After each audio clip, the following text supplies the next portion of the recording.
Olá, sejam todos muito bem-vindos, muito bem-vindas. Me chamo Jonatas, História Geral e História do Brasil de forma prática, dinâmica e resumida. Este é o nosso canal História na Veia. Dando sequência à nossa terceira aula, obrigado aos inscritos, obrigado àquelas pessoas que estão me apoiando e apoiando nossos colegas telespectadores aí, né, que estão fazendo prova, estão naquele período de estudo. Espero, é uma honra para mim estar ajudando. Dando sequência à nossa terceira aula, Heróis Nacionais, abordaremos Tiradentes.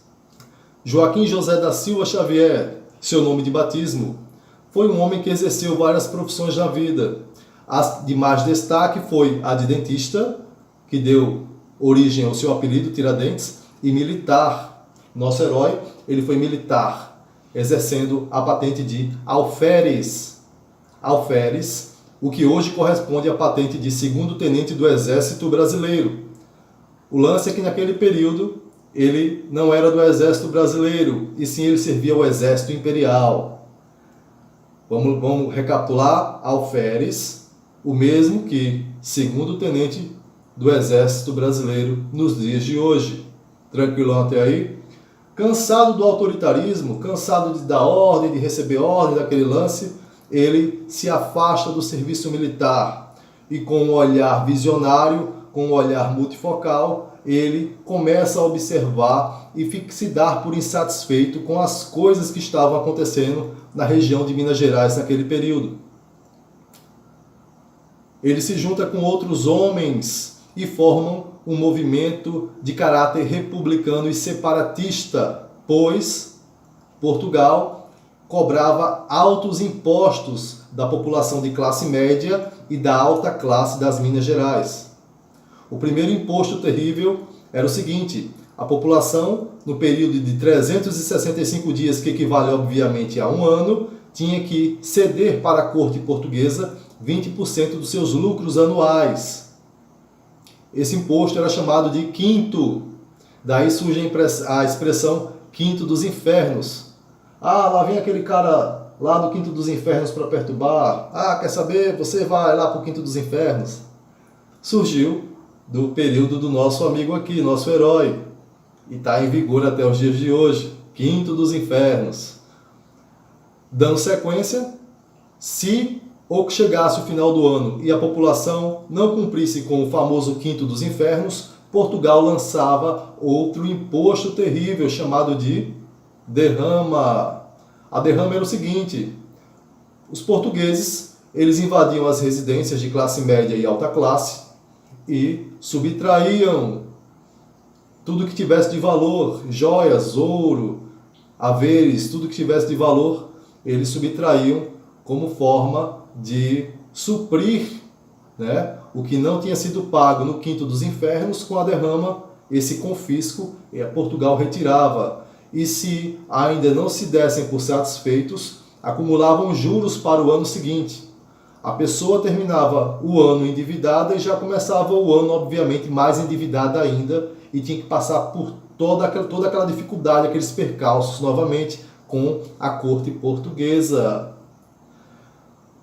O movimento foi lançado.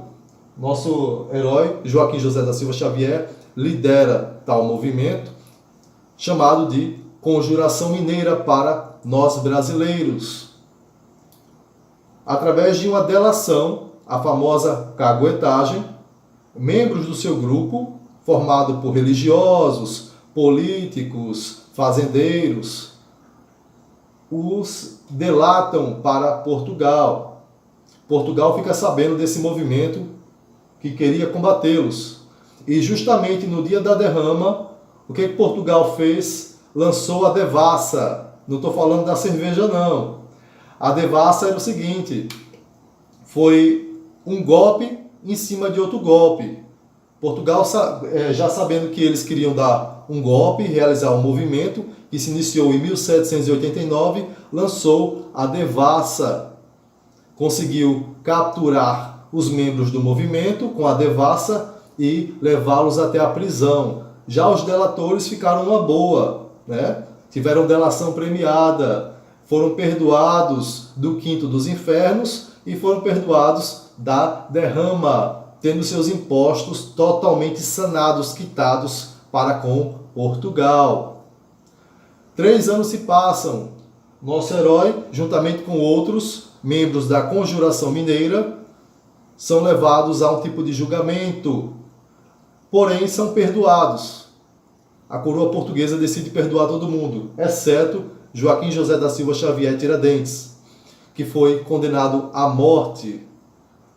Foi conduzido no dia 21 de abril de 1792 até a região da Lampadosa ou Lampadosa e foi enforcado.